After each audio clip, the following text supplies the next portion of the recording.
বহু প্রতীক্ষিত মহাকুম্ভ মেলা 2025 অবশেষে শুরু হয়ে গেছে। 13ই জানুয়ারি থেকে এই মহাযজ্ঞ শুরু হয়েছে প্রয়াগ তীর্থে। বিশেষ বিষয় হলো এটি 144 বছর পর অনুষ্ঠিত হচ্ছে। এখন না হলে আর কখনো নয়, এই মন্ত্রই যেন এই মহাকুম্ভ মেলার মূল বার্তা।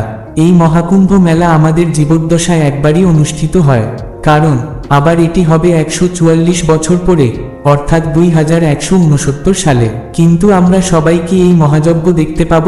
আমাদের মধ্যে অনেকেই বয়স্ক, অসুস্থ বা অন্য যে কোনো কারণে এই মেলায় যেতে পারবেন না। তাহলে কি তারা মহাকুম্ভ মেলায় স্নান করে পুণ্য অর্জন করতে পারবেন না? মোক্ষ লাভের সুযোগ কি তাদের কাছে অধরাই থেকে যাবে? আজকের এই আলোচনা সেই প্রশ্নগুলোর উত্তর খুঁজতে চেষ্টা করবে। মহাকুম্ভ মেলায় স্নানের মাহাত্ম্য কতখানি?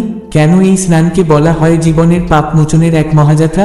কুম্ভ মেলার পবিত্র গঙ্গা, যমুনা এবং সরস্বতীর সঙ্গমে স্নান করা মানে শুধু পুণ্য অর্জন নয়, আত্মার মুক্তি এবং মোক্ষের পথে এক অনন্য যাত্রা। বলা হয় কুম্ভের স্নান করলে জীবনের সমস্ত পাপ ধুয়ে যায় এবং আত্মা পুত হয়। তাই যারা শারীরিক বা অন্য কারণে কুম্ভ মেলায় উপস্থিত হতে পারবেন না, তাদের জন্যও বিশেষ ব্যবস্থা আছে। কিছু ধর্মীয় আচার এবং পুণ্যকর্মের মাধ্যমে কুম্ভের স্নানের পুণ্য অর্জন করা যায়। আজকের উপস্থাপনায় সেই বিষয়ে বিস্তারিত আলোচনা করব। তাহলে চলুন কুম্ভ মেলার এই পবিত্র মাহাত্ম্য এবং তার আধ্যাত্মিক তাৎপর্য সম্পর্কে আরও গভীরে যাই। সমুদ্রমন্থনের সময় যখন অমৃতকলস উঠে এলো, সেই অমৃতকলসের 4 ফোঁটা ভারতবর্ষের 4টি পবিত্র স্থানে পড়েছিল: হরিদ্বার, প্রয়াগরাজ, নাসিক এবং উজ্জয়নে। সেই থেকে সেই বিশেষ দিব্য মুহূর্তকে স্মরণ করে এই নদী তীরবর্তী 4 স্থানে পালা করে 12 বছর অন্তর অন্তর পূর্ণকুম্ভ মেলা অনুষ্ঠিত হয়। তবে 11টি পূর্ণকুম্ভের পর যে 12তম পূর্ণকুম্ভ হয়, সেটি মহাকুম্ভ নামে পরিচিত। আর এই মহাকুম্ভ কেবলমাত্র প্রয়াগরাজে গঙ্গা, যমুনা এবং সরস্বতীর পবিত্র সঙ্গমস্থলে অনুষ্ঠিত হয়। এটি এক মহাপবিত্র ঘটনা। এই অমৃতযোগের সময় বিশেষ কিছু তিথি নির্ধারিত হয়, যখন স্নানের দিনগুলো ঠিক করা হয়। তীর্থরাজ প্রয়াগে সেই বিশেষ তিথিতে এসে স্নান করলে জীবনের সমস্ত পাপ ধুয়ে যায়, মানুষ মোক্ষ লাভ করে, জন্ম মৃত্যুর বন্ধন থেকে মুক্ত হয় এবং আর পুনর্জন্ম হয় না। এবার প্রশ্ন হলো, যদি কেউ এই মহাকুম্ভ মেলায় অংশগ্রহণ করতে না পারে, তবে কি সে এই পুণ্য অর্জন থেকে বঞ্চিত হবে? উত্তর হলো না। বিশেষ কিছু উপায় আছে যার মাধ্যমে আপনি কুম্ভের স্নানের পুণ্য অর্জন করতে পারেন।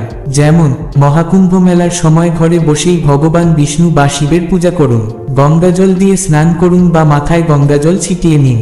পবিত্র মন নিয়ে গঙ্গা, যমুনা বা সরস্বতীর নাম জপ করুন। দান পুণ্য, ব্রাহ্মণ ভোজন এবং অন্য সৎকর্ম করলে আপনি এই পুণ্য লাভ করতে পারেন। আগামী 26শে ফেব্রুয়ারি মহাশিবরাত্রির দিনে শেষ পুণ্যস্নানের মাধ্যমে এই মহাকুম্ভ মেলা শেষ হবে। তাই যারা প্রয়াগে যেতে পারবেন না, তারা এই বিশেষ তিথি উপলক্ষে বাড়িতে থেকেই পূজার্চনা করুন। মনে রাখবেন, ঈশ্বরের কাছে শুদ্ধ মন এবং নিষ্ঠাই সবচেয়ে বড় প্রার্থনা। এই কুম্ভস্নানের মাহাত্ম্য নিয়ে একবার শ্রীরামকৃষ্ণ সংঘের দ্বাদশ সঙ্গগুরু শ্রীমৎ স্বামী ভূতেশানন্দজি মহারাজকে প্রশ্ন করা হয়েছিল। এক ভক্ত প্রশ্ন করেছিলেন, সবাই বলে কুম্ভ মেলায় স্নানের মাহাত্ম্য অনেক, আমি কুম্ভ স্নানে যেতে চাই, মহারাজ আপনার মতামত কি? পূজ্যপাদ মহারাজ উত্তরে বলেছিলেন, মনের উপরে মাহাত্ম্য, এত ভিড়ে ওখানে কেন যাবে? সেদিন 1 হাঁড়ি জল মাথায় ঢেলে স্নান করলেই হবে। মহারাজের এই কথাটি গভীরভাবে চিন্তা করতে করতে একটি কাহিনীর কথা মনে পড়ে। একবার হরিদ্বারে কুম্ভ মেলা চলছিল। সেই সময় মাতা পার্বতী মহাদেবকে জিজ্ঞাসা করলেন, প্রভু, এই যে এত মানুষ কুম্ভ স্নান করছে, সবাই কি মুক্তি পাবে? মহাদেব সরাসরি উত্তর না দিয়ে মৃদু হাসলেন এবং দেবীকে সঙ্গে নিয়ে হরিদ্বারের গঙ্গার ঘাটে চলে গেলেন। সেখানে 2 জনে ছদ্মবেশ ধারণ করলেন। মহাদেব শুয়ে পড়লেন এবং দেবীকে কিছু নির্দেশ দিলেন। এরপর গঙ্গার ঘাটে একটি দৃশ্য দেখা গেল। এক রমণী ফুপিয়ে কাঁদছে, তার স্বামী সদ্য প্রয়াত হয়েছে। দেবী পার্বতী ছদ্মবেশে সেই রমণীর কাছে গিয়ে জিজ্ঞাসা করলেন, তুমি কাঁদছো কেন? রমণী কাঁদতে কাঁদতে বলল, আমার স্বামী মারা গেছেন, কিন্তু একটি উপায় আছে যাতে উনি আবার বেঁচে উঠতে পারেন। যদি কোনো পাপমুক্ত ব্যক্তি আমার স্বামীকে স্পর্শ করেন, তবে উনি তৎক্ষণাৎ বেঁচে উঠবেন, কিন্তু যদি সেই ব্যক্তি পাপযুক্ত হন, তবে স্পর্শ করার সাথেই সে নিজেই মৃত্যুপ্রাপ্ত হবে। এই কথা শুনে দেবী পার্বতী ছদ্মবেশে পুণ্যার্থীদের দিকে তাকিয়ে বললেন, তোমরা তো সদ্য গঙ্গা স্নান করেছ, তোমরা তো পাপ মুক্ত, কেউ কি এই মৃত ব্যক্তিকে স্পর্শ করবে? এই কথা শুনে একে একে সবাই সরে দাঁড়ালো। পুণ্যার্থীদের ভিড়ে একটিও সাহসী হাত এগিয়ে এল না। তখন মাতা পার্বতী মহাদেবের দিকে ফিরে তাকালেন। মহাদেব ধীরে ধীরে উঠে দাঁড়িয়ে বললেন, স্নান যতটা গুরুত্বপূর্ণ, তার চেয়ে বেশি গুরুত্বপূর্ণ মনের পবিত্রতা। শুধু গঙ্গা স্নান করলে পাপ দূর হয় না, যদি মনের শুদ্ধতা আর কর্মের পুণ্য না থাকে। শেষে একজন মাতাল বলল, মা, তুমি চিন্তা করো না, আমি এক্ষুনি গঙ্গায় ডুব দিয়ে আসছি, তারপর তোমার স্বামীকে ছুঁয়ে দেব, তিনি বেঁচে উঠবেন। সে সত্যিই তাই করল।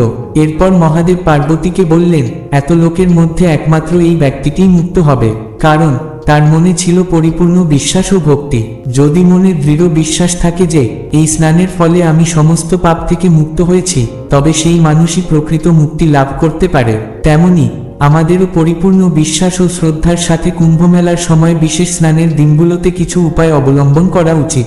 যদি বাড়িতে গঙ্গা বা যমুনার জল থাকে, তবে সেই বিশেষ দিনে স্নানের জলের সাথে মিশিয়ে নিন। যমুনার জল না থাকলে শুধু গঙ্গা জলই ব্যবহার করতে পারেন।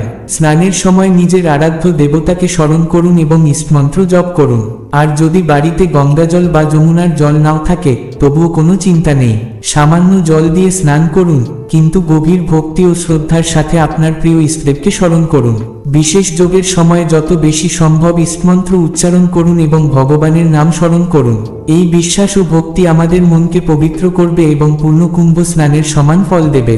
তাই ভক্তি আর বিশ্বাসের সাথে এই কর্মগুলো পালন করলে ভগবানের আশীর্বাদ লাভ নিশ্চিত। এই বিশেষ দিনগুলোতে স্নানের সময় স্নানের পবিত্রতা বজায় রাখতে শ্যাম্পু, সাবান বা অন্যান্য প্রসাধন দ্রব্য ব্যবহার না করাই শ্রেয়।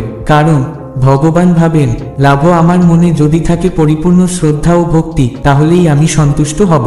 তাই এমন পরিপূর্ণ বিশ্বাস ও ভাব নিয়ে যদি বাড়িতে বসে স্নান করা হয়, তাহলে কুম্ভ স্নানের সমান পূর্ণ ফল লাভ সম্ভব। শ্রী ভগবান তথা আপনার ইষ্টদেব নিশ্চয়ই এতে প্রসন্ন হবেন। আর যাদের ইচ্ছা ও শারীরিক সামর্থ্য আছে, তারা চাইলে কুম্ভমেলার সময় বাড়ির কাছাকাছি কোনো গঙ্গার ঘাটে গিয়ে বিশেষ যোগের দিনে স্নান করতে পারেন। যেমন মৌনী অমাবস্যা, বসন্ত পঞ্চমী, মহাশিবরাত্রি, মাঘী পূর্ণিমা ইত্যাদি পবিত্র দিনে গঙ্গায় ডুব দিতে পারেন। স্নানের সময় নিজের ইষ্টমন্ত্র জপ করুন, মা গঙ্গাকে স্মরণ করুন, আর মনে রাখুন এই স্নানই আপনাকে পাপমুক্ত করবে। এভাবে পবিত্র গঙ্গা স্নানের মাধ্যমে কুম্ভ স্নানের পূর্ণ অর্জন করা সম্ভব। তাই শ্রদ্ধা, বিশ্বাস আর ভক্তি নিয়ে এগিয়ে চলুন, মা গঙ্গার আশীর্বাদ আপনার জীবনে নেমে আসবেই। আরেকটি অত্যন্ত গুরুত্বপূর্ণ তথ্য বলে রাখি বন্ধুরা, এই মহাকুম্ভ মেলায় ঘটছে এক বিরল মহাজাগতিক সংযোগ, যা 144 বছর পর দেখা যাচ্ছে। বৃহস্পতি, সূর্য এবং চন্দ্র, এই তিনটি গ্রহ একসাথে শারীরিকভাবে অবস্থান করছে। জ্যোতিষ পণ্ডিতদের মতে গ্রহ নক্ষত্রের এমন বিরল সমাবেশ আধ্যাত্মিক শক্তি সঞ্চারণ ও বৃদ্ধির জন্য অত্যন্ত সহায়ক। তাই এই যোগের সময়, অর্থাৎ কুম্ভমেলা চলাকালীন 45 দিন অবধি যত বেশি জপ, ধ্যান আর স্মরণ করবেন, তত বেশি শুভ ফল লাভ করবেন।